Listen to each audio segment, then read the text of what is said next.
So it's a well-known fact that you all pretty much know that I've never been a fan of the old 200, Sebring, Avenger, or even the older cars before that, the Dodge Stratus, the Chrysler series, stuff like that.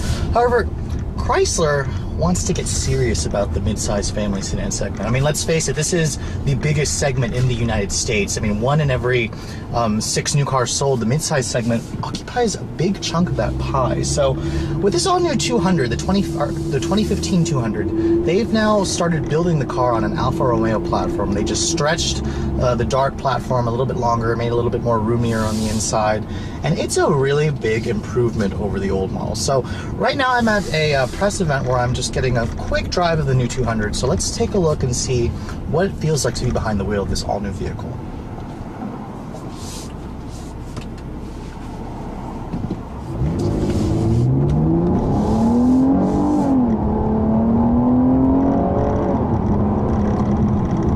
So my initial impressions are quite positive. Now, this car actually comes in 4 trims. There's the base LX, Limited, S, and then C model. I'm driving the S model. Now, this is supposed to be the sport-oriented trim, and it does have the 3.6-liter Pentastar V6. But before I get into the powertrains, let's talk about the styling a little bit.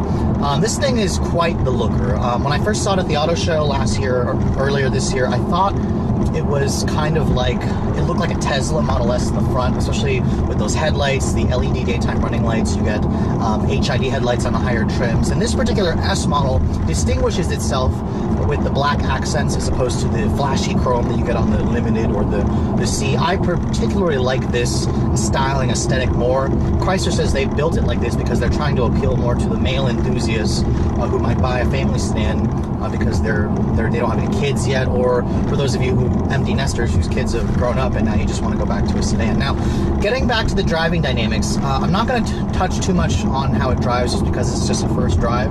However, I'm immediately noticing a huge improvement. The ride quality of this thing is very, very soft, even with the 19-inch wheels that come on this particular model, which I think they look fantastic. To be honest, they kind of remind me a little bit of the 2012 to 2013 Civic SI's wheels. The design, just the spokes and the designs. Not a bad car, not a bad design. It looks fantastic. When you look at the back of this thing, it's kind of a little bit more vanilla to me.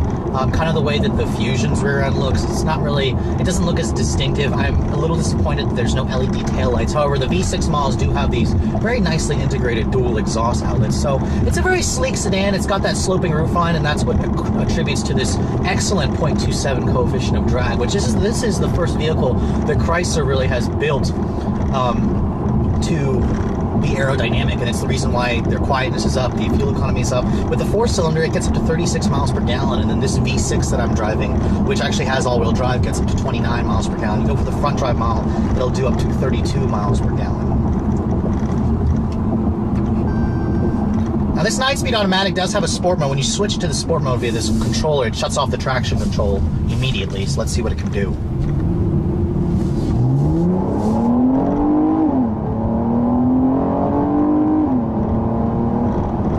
Now, the 9-speed transmission in this thing is a class first. No other mid-size family sedan has a 9-speed auto, and it's standard on every model, including the 2.4-liter 4 and the 3.6-liter V6. Now, this all-wheel drive model actually is designed to be more of the sport option. It's not just designed to give you all-weather traction. Chrysler says it'll divert up to 60% of the power to the back.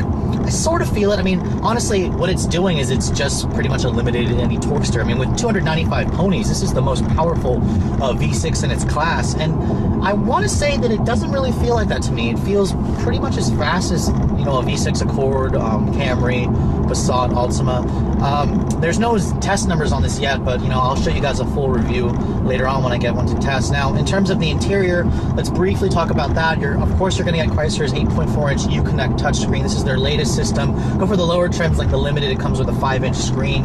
In terms of equipment, every 200, including the base LX model, which will have push-button start and keyless access to the smart entry, that starts at $21,700. $2,000 more will upgrade you to the Limited. Chrysler says that'll be their volume seller. $24,500 is what the S model starts, and then you're looking at about $29,000 for the C model. So this car still undercuts its competition by about $3,000. The Ford Fusion is this car's main competitor, but just know that this particular one, a loaded one, will get up to above $35,000, which is pretty much a new plateau. However, I personally think they've designed a very stylish car in here. The interior is very nice. The steering wheel is not really my favorite in terms of how big the diameter of the wheel is, but it's nice to look at. It feels okay. It's electric power steering. It's pretty light. It does weight up a little bit when you get up at higher speeds. Overall, the driving dynamics are much improved, but this is still just a quick drive, so stay tuned for my full review when I get one to test, where I'll touch base more on how the technology works in here. There's lots of new driver assistance aid features in this car that you can get, such as lane keeping assist, adaptive cruise control, lane departure warning, stuff like that. But hope you guys have enjoyed my quick overview of the Chrysler 200 sedan, mid-size family sedan. Be sure to stay tuned for my full in-depth review of this car later on when I get one to test. Hope you guys have enjoyed. Thanks so much for watching. I'll catch you all later.